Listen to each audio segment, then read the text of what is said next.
Native Black Cultivations, the first black-owned cannabis brand in the state of Alabama, the first cultivation company to have a product ready for market, and the first choice for cannabis patients in Alabama.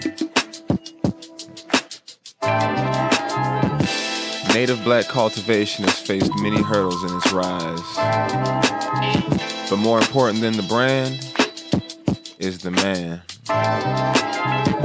Hailing from the west side of Chicago, owner and CEO Antoine Morderkin has come a long way in his journey. Fighting an uphill battle against Alabama legislation, being denied 2 times in his quest for a cultivation license, Antoine Morderkin and Native Black Cultivations understand that this journey is a marathon, not a sprint.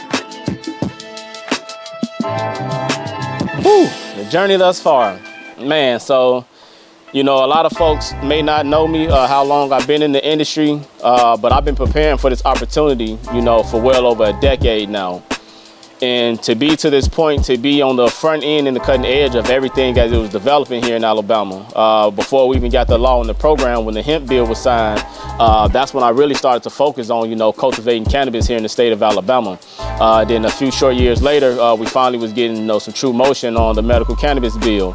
And I spoke in front of the Alabama Health Committee to support that law and program, to support the law and program we have now.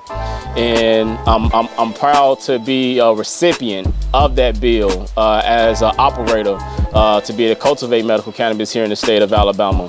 But it's been a long journey since then. I think we got our final inspection approved. It was like March 25th, and we've been operating since that day. We done had seeds, we had our mothers, we had clones, and we just rocking out. So I'm happy to finally say 9 weeks later, we done got to our first harvest. And it's not big, but it's a test to what it is that we're capable of doing. And it's a starting point that we're only going up.